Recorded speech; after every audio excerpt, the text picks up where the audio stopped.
let's go on to the next one. Let's talk nutrition. Two things I want you to think about here. Number one, where are you currently? If you're wanting to grow your glutes, where are you currently? There will be two options. It'd be a little bit uncomfortable with how much body fat that you may have in your body. You might feel like I've got nice glutes, I feel like I've got a big bum, it's there. However, there's layers of fat elsewhere which I want to kind of remove to help it look better.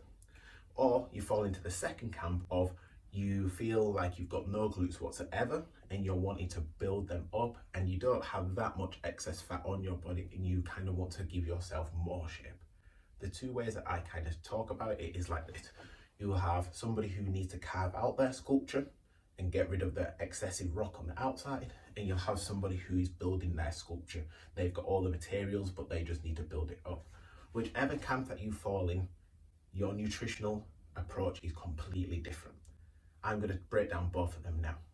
So if you're on the side of you're high in body fat percentage and you are trying to sculpt your own body and kind of chip away them layers of fat, aka chip away the rock on the outside of the sculpture, what you're best doing is jumping into what we call a calorie deficit. Calorie deficit is simply burning more calories than you're consuming. There will be more details on this in an upcoming email too. But basically, all you want to be doing is becoming more active inside and outside of the gym. Ways to help increase your calorie deficit without having to restrict your food and eat nothing whatsoever is become more active day to day. More walks, more being active, cleaning your bedroom, cleaning downstairs, cooking, going for walks, being active. If you are currently sat at your desk or you're currently laid in bed or you're currently just sieving through Instagram or you've just gone through a Netflix marathon before you clicked on this email, what you want to be able to do is say, no, I'm going to be more active. That's number one.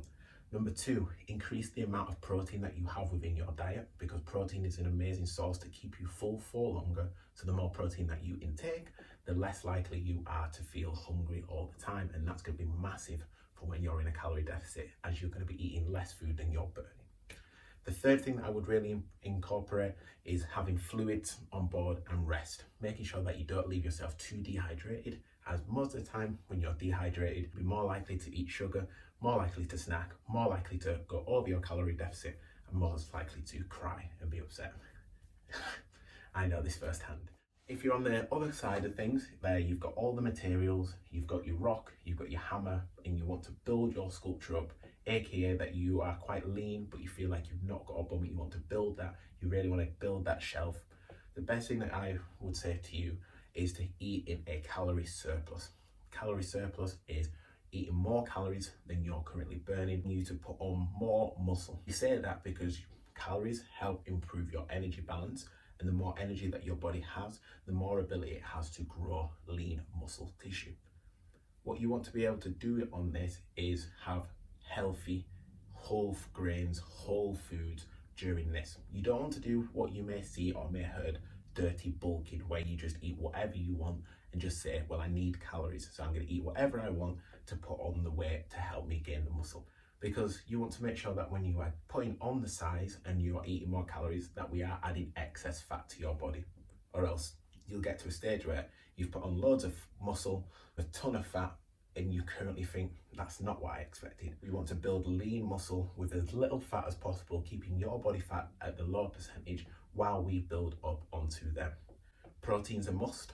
You want to be very cautious of your carbohydrate intake. Now, this does not mean you have to have no carbs whatsoever, but what I would strongly advise is reducing stuff like sugars and reducing stuff like fizzy drinks, because they will tend to lead to more snacking, and the more snacking that you may do, even though you have calories and you're eating more, you might fall into bad habits where you start to overindulge in these things, start adding more body fat to your body, and instead of building glutes and staying lean, you're building glutes and adding excess fat, and you're not comfortable or happy with the way that you look. Don't worry, there's going to be so much more on nutrition hitting your emails, as well as a guide which will help you drop a dress size in 6 weeks as well. And if you're somebody on the flip side who wanting to gain their glutes up, that post is still really important, because the things that you can take from that will apply to your situation. You might not want to drop a dress size, but you want to do everything inside that, because it will get you to where it is.